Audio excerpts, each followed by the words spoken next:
जय हिंद दोस्तों, स्वागत है। आज का हमारा जो टॉपिक है भारतीय भूगोल के टॉप 50 क्वेश्चंस लेके आया हूँ, जो आप सभी के आगामी जो एग्ज़ाम है यूपी ट्रिपल एस सी पेट के लिए वेरी मोस्ट इंपॉर्टेंट ये वीडियो है। तो ये वीडियो को बहुत ही ध्यान से और लास्ट तक जरूर देखिएगा। तो चलिए शुरू करते हैं। पहला प्रश्न प्रश्न है आपका, भारत में सबसे पहले निम्नलिखित में किस राज्य में सूरज दिखाई देता है? तो आपका राइट आंसर है Arunachal Pradesh. Option C is the right answer है आपका। अगला प्रश्न आपका है, भारत का सुदूरस्थ दक्षिणी बिंदु है। भारत का सुदूरस्थ दक्षिणी बिंदु है। तो आपका राइट आंसर रहेगा ऑप्शन बी। ऑप्शन बी है Indira point. Option B is the right answer है आपका। अगला प्रश्न आपका है, निम्नलिखित में कौन सा स्थान भारत का ग्रीनविच कहा जाता है? तो आपका राइट आंसर रहेगा option C. Option C Ujjain. अगर वीडियो आपको अच्छी लगे हो तो चैनल को सब्सक्राइब जरूर कीजिएगा और लाइक भी कर दीजिएगा।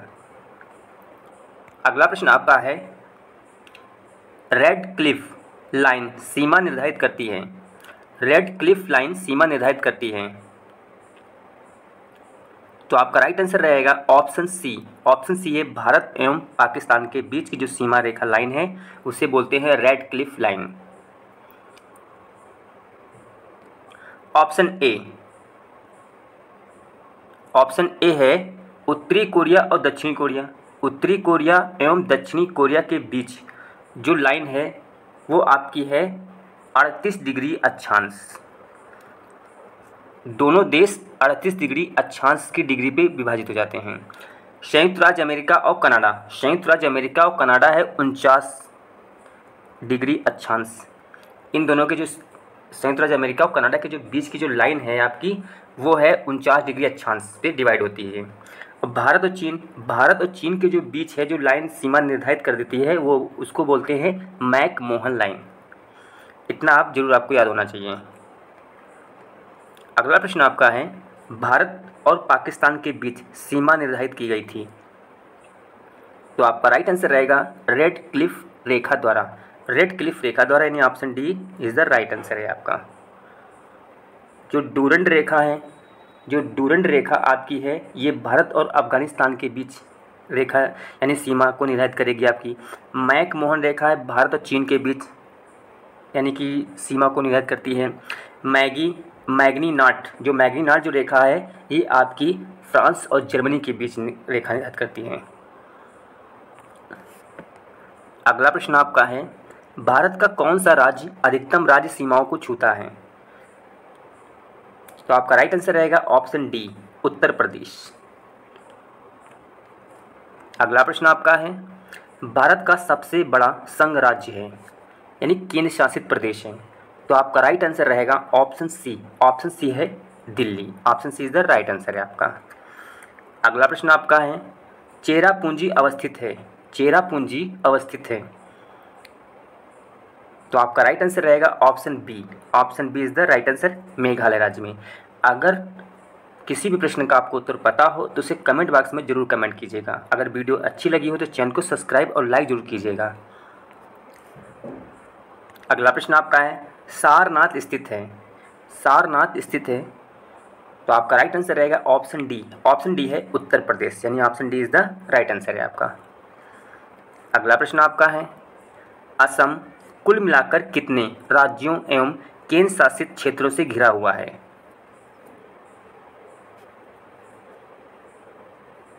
तो आपका राइट आंसर रहेगा ऑप्शन सी 7। अगला प्रश्न आपका है, भारत के निम्नलिखित केंद्र शासित प्रदेशों में से कौन क्षेत्रफल में सबसे बड़ा है? तो आपका राइट आंसर रहेगा ऑप्शन सी। ऑप्शन सी है अंडमान एवं निकोबार द्वीप समूह, यानी option C is the right answer है आपका। अगला प्रश्न आपका है, निम्न में किस राज्य की सीमा बांग्लादेश से नहीं मिलती है? तो आपका राइट आंसर रहेगा option C Manipur. Option C is the right answer है आपका। बांग्लादेश की सीमा से लगे जो राज्य हैं वो हैं असम, मेघालय, मिज़ोरम। नोट में देखिए, बांग्लादेश की सीमा से लगे जो भारतीय राज्य हैं वो असम, मेघालय, मिज़ोरम, पश्चिम बंगाल, त्रिपुरा। म्यांमार से अरुणाचल प्रदेश और मणिपुर, नागालैंड, मिज़ोरम राज्यों की सीमा लगती है। इतना आप नोट डाउन कर लीजिए। अगला प्रश्न आपका है, भारत के निम्नलिखित राज्यों में किसके तीनों तरफ अंतर्राष्ट्रीय सीमाएं हैं? उसने पूछा तीनों तरफ, तो आपका राइट आंसर रहेगा ऑप्शन सी, त्रिपुरा। जो त्रिपुरा एक राज्य है जो बांग्लादेश से तीनों तरफ से घिरा हुआ है। Option C is the right answer है आपका। अगला प्रश्न आपका क्या कहता है, निम्नलिखित में किस देश की भारत के साथ सबसे लंबी स्थलीय सीमा है? स्थलीय सीमा है यानी जमीनी वाली सीमा है। तो आपका राइट आंसर है ऑप्शन डी है, बांग्लादेश। यानी option D is the right answer है आपका।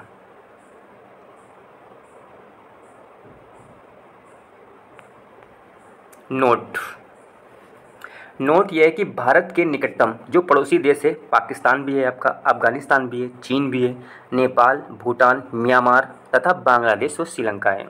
भारत की जो स्थलीय सीमा उत्तर, अगर हम उत्तर की बात करें तो चीन और नेपाल है।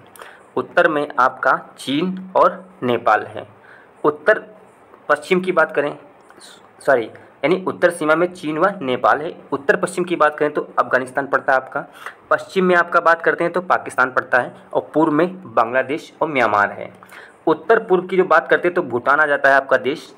पश्चिम में पाकिस्तान तथा पूर्व में बांग्लादेश के साथ भारत की जो सीमा मानव निर्मित है, मतलब मानव के द्वारा बनाई गई हैं, जबकि अन्य देशों से प्राकृतिक है सीमाएँ। भारत की जो सबसे लंबी जो स्थलीय सीमा है वो बांग्लादेश से बनती है, जो 4096.7 किलोमीटर के साथ है, तथा जो सबसे छोटी सीमा है वो अफगानिस्तान के साथ है, जो 106 किमी के साथ सीमा बनाती है। ये आपको बहुत ध्यान से याद होना चाहिए। अगला प्रश्न आपका है, भारत के किस राज्य की सीमा नेपाल, भूटान और चीन तीनों देशों के साथ मिलती हैं? तो आपका राइट आंसर रहेगा ऑप्शन डी। ऑप्शन डी है सिक्किम। अगला प्रश्न आपका है, नेपाल के पड़ोसी भारतीय राज्यों का युग्म है, यानी नेपाल से सटे हुए जो भारत के जो राज्य हैं, जो दो राज्य ऐसे हैं जो सटे हुए हैं इन ऑप्शनों में, तो ऑप्शन बी है सिक्किम व Bihar. Option B is the right answer है आपका। अगला प्रश्न आपका क्या कहता है, निम्नलिखित में किस भारतीय राज्य की सीमाएं भूटान राष्ट्र के साथ नहीं मिलती हैं? तो आपका राइट आंसर रहेगा option B, Meghalaya. Option B is the right answer है आपका।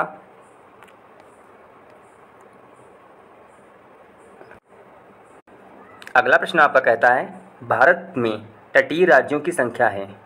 भारत में तटीय राज्यों की संख्या है, तो आपका राइट आंसर रहेगा ऑप्शन डी 9, यानी option D is the right answer है आपका।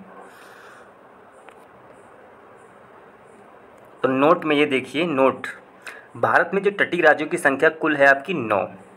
गुजरात, महाराष्ट्र, गोवा, कर्नाटक, केरल, तमिलनाडु, आंध्र प्रदेश, उड़ीसा, पश्चिम बंगाल। जो गुजरात है, गुजरात राज्य की जो तटीय सीमा है वो सबसे लंबी है, और क्योंकि इसमें सर्वाधिक क्रीक है। अब भारत में द्वीपों समेत देशों की जो कुल तटीय सीमा है वो 7515.5 किमी है। अगर पूछा जाए कि सबसे छोटी जो तटीय सीमा जो बनाता है भारत का जो राज्य वो है गोवा। ये भी आप नोट डाउन कर लीजिए। अगला प्रश्न आपका क्या कहता है, पीर पंजाल श्रेणी पाई जाती है। ये प्रश्न कई बार परीक्षा में अक्सर पूछा जाता है और कई बार पूछा भी जा चुका है। तो आपका राइट आंसर रहेगा ऑप्शन बी। ऑप्शन बी है Jammu and Kashmir. Option B is the right answer है आपका। अगला प्रश्न है, भारत का सबसे ऊंचा पर्वत। उसने पर्वत पूछा ना कि चोटी पूछा है, तो आपका राइट आंसर रहेगा ऑप्शन सी। ऑप्शन सी है कराकोरम केटू, यानी option C is the right answer है आपका। अगला प्रश्न आपका है, भारत का सर्वोच्च पर्वत चोटी। आपके उसने क्या पूछा है, भारत की सर्वोच्च पर्वत चोटी कौन सी है, सबसे ऊंची है? तो आपका राइट आंसर रहेगा ऑप्शन सी, गॉडविन ऑस्टिन यानी C. Option is the right answer है आपका। कुछ नोट पॉइंट इसमें, हिमालय का जो सर्वोच्च पर्वत शिखर है इसको बोलते हैं माउंट एवरेस्ट, जो नेपाल में। क्वेश्चन पूछा गया था कि हिमालय का सर्वोच्च पर्वत शिखर जो माउंट एवरेस्ट है कहाँ पे स्थित है, यानी किस देश में पड़ता, तो आपका पड़ता है नेपाल में। दूसरा क्वेश्चन पूछा गया था कि भारत का जो सबसे ऊंचा पर्वत शिखर उसका क्या नाम है, तो गार्डविन, ऑस्टिन या K2 कह सकते हैं आप। और कितनी मीटर की ऊंचाई है, तो 8,611 मीटर की ऊंचाई है। दूसरा है कंचनजंगा जो 8,579 मीटर है। और तीसरा है नंगा पर्च, तो ये आप इसे नंगा पर्वत भी बोल सकते हैं, तो 8,126 मीटर का तीसरा स्थान प्राप्त करता है, यानी वो तीसरे स्थान पे है नंगा पर्वत, इसको बोलते हैं नंगा पर्वत। 8,126 मीटर ये तीसरे स्थान पे है। अगला प्रश्न आपका है, भारत का प्राचीनतम पर्वत कौन है, यानी भारत का सबसे प्राचीनतम पर्वत कौन है, तो आपका राइट आंसर रहेगा ऑप्शन सी है अरावली पर्वत। अब नोट में इसमें क्या देखते हैं, नोट पढ़ते हैं। भारत का ही नहीं, ये विश्व का सबसे प्राचीनतम पर्वत अरावली है। ये भारत के उत्तर पश्चिम भाग पर उत्तरी पूर्वी से दक्षिण पश्चिम दिशा में विस्तार पाया जाता है। इसका जो सर्वोच्च चोटी है जिसको बोलते हैं माउंट आबू, ये है राजस्थान में है, जिसकी ऊंचाई 1,722 मीटर है। ये पर्वत अपरदान व अनाच्छादन के कारण घिस पिट कर काफ़ी नीचे गए हैं। इसका निर्माण इसको बोलते हैं कैलिडोनियन युग में हुआ माना जाता है। क्वेश्चन ऐसे पूछा था कि अरावली जो पर्वत है ये किस युग का माना जाता है, इसका निर्माण किस युग का माना जाता है, तो आपका आंसर क्या बोलेंगे आप, कैलिडोनियन युग का माना जाता है, कैलिडोनियन युग का माना जाता है। अगला प्रश्न आपका है, गुरु शिखर पर्वत चोटी कौन से राज्य में अवस्थित है। गुरु शिखर को ही माउंट आबू बोलते हैं। माउंट आबू पर जो सबसे ऊंची चोटी उसका नाम है गुरु शिखर, तो ये आपका राजस्थान में, option A is the right answer है आपका। अगला प्रश्न आपका है, माउंट आबू निर्मित है, तो माउंट आबू किससे निर्मित है, तो आपका राइट आंसर रहेगा ऑप्शन बी है नीस से। अगला प्रश्न आपका है, तमिलनाडु का समुद्र तट कहलाता है, तमिलनाडु का समुद्र तट कहलाता है, तो आपका राइट आंसर रहेगा ऑप्शन डी कोरोमंडल तट, यानी option D is the right answer है आपका। नोट कुछ इसके बारे में पढ़ते हैं। कहता है तमिलनाडु का जो समुद्र तट है वो कोरोमंडल के नाम से जानते हैं हम लोग, कोरोमंडल तट कहलाता है। पूर्वी तटीय के क्षेत्र में इसे 3 भागों में बटा हुआ है, उत्कल तट, उत्तरी सरकार और रायलसीमा और कोरोमंडल तट। पश्चिमी तट को कोणार्क तट और मालाबार तट में बांटा गया है। अगला प्रश्न आपका है, भारत का सबसे लंबी तटरेखा वाला राज्य, मैंने आपको अभी बताया था जो भारत की जो सबसे लंबी जिसकी तटरेखा है वो है गुजरात। दूसरे स्थान पे है महाराष्ट्र। देखिए नोट में लिखा गया है कि भारत में जो सबसे लंबी जिसकी तटरेखा वाला राज्य कौन है, गुजरात। और न्यूनतम किसकी, तो मैंने बताया था गोवा की है। लेकिन भारत के जो कुल ऐसे 9 राज्य हैं जो तटरेखा से लगे हुए हैं, ये भी क्वेश्चन आपको बहुत ध्यान रखना है। अगला प्रश्न आपका है, निम्नलिखित राज्यों में किसकी सबसे लंबी तटरेखा है, तो आपका राइट आंसर रहेगा ऑप्शन बी आंध्र प्रदेश और फिर है महाराष्ट्र। अगला प्रश्न है आपका, महाराष्ट्र एवं कर्नाटक के पश्चिमी घाट कहलाते हैं,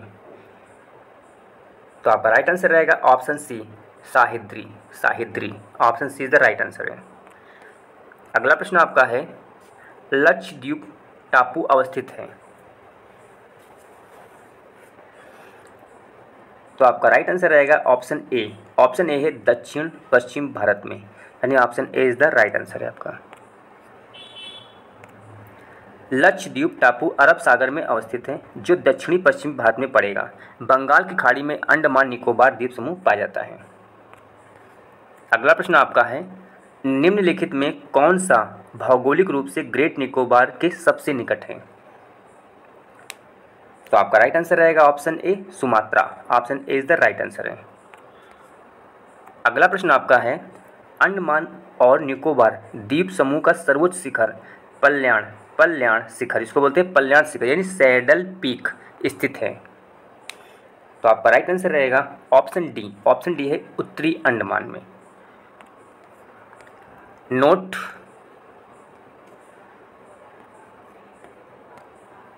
कहता है अंडमान निकोबार द्वीप समूह बंगाल की खाड़ी में स्थित है।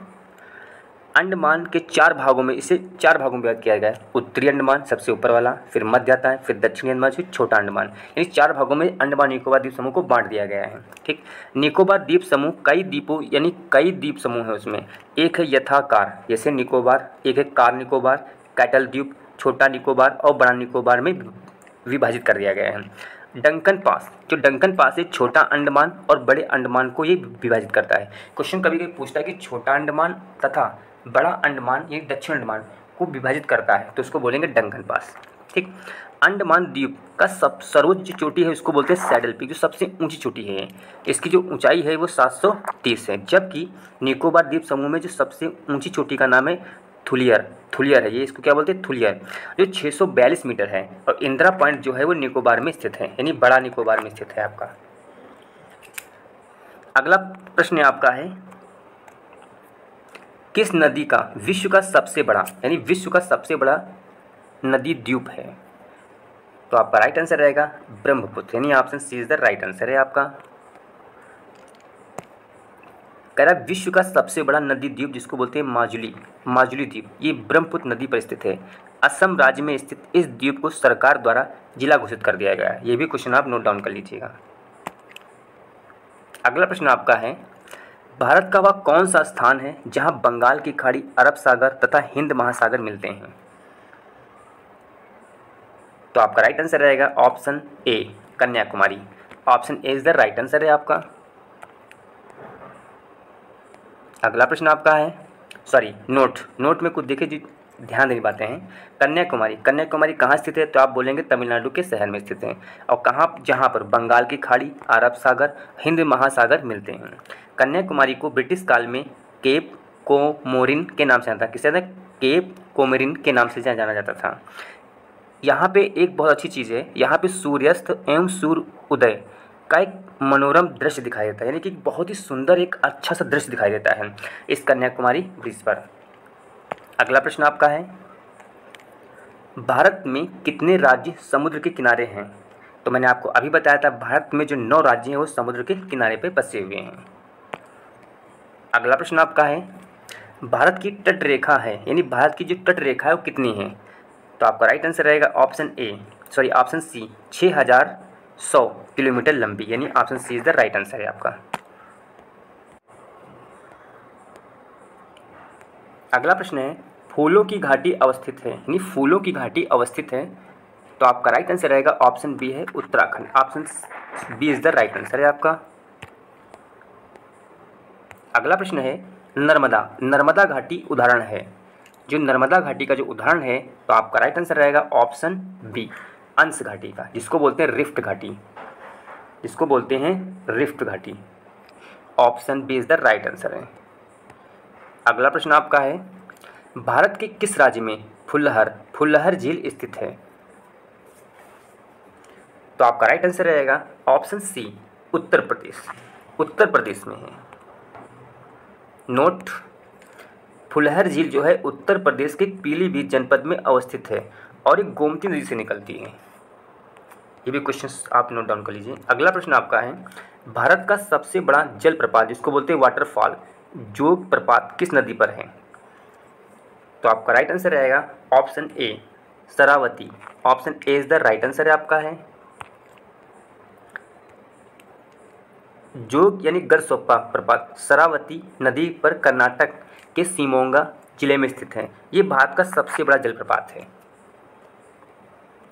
अगला प्रश्न आपका है,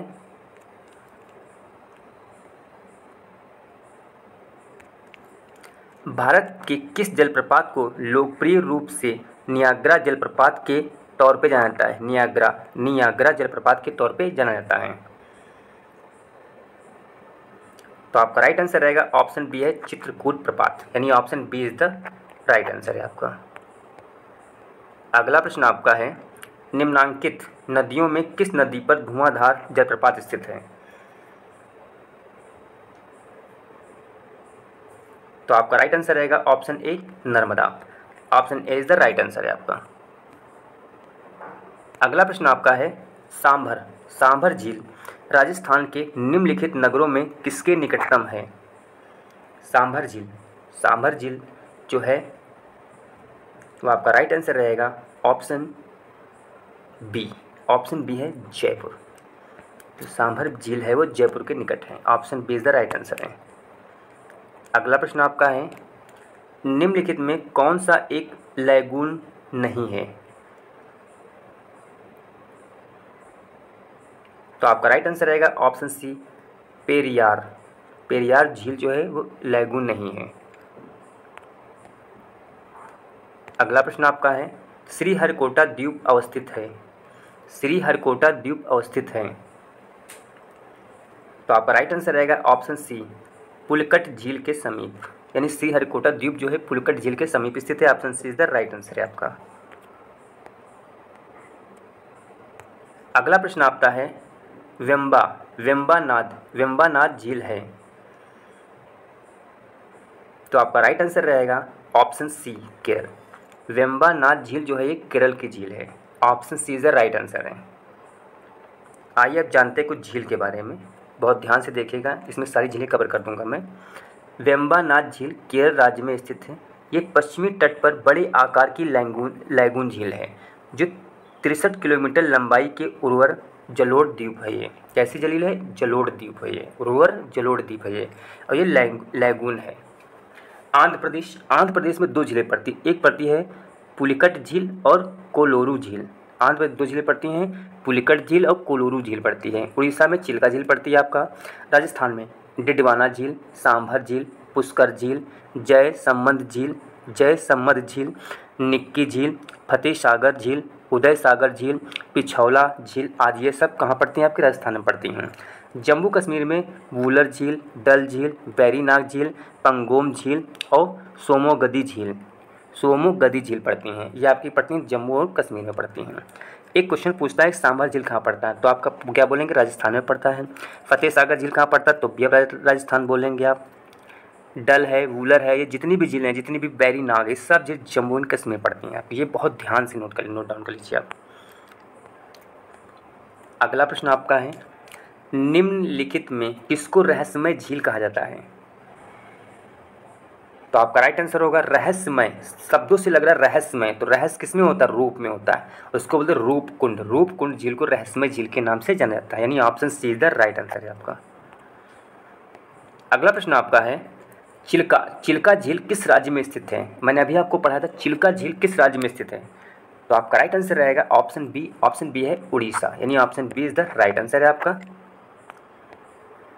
नोट डाउन कर लीजिए, उड़ीसा राज्य में स्थित है चिल्का झील, जो भारत की सबसे बड़ी खारे पानी की झील है। अगर क्वेश्चन आपसे पूछता कि भारत की सबसे बड़ी खारे पानी की झील बताइए, तो आप क्या बोलेंगे? चिल्का झील। अगला प्रश्न आपका है, निम्नांकित राज्यों में किस में साइबेरियन सारस के लिए आदर्श प्राकृतिक निवास है? यानी साइबेरियन सारस के लिए आदर्श प्राकृतिक निवास है।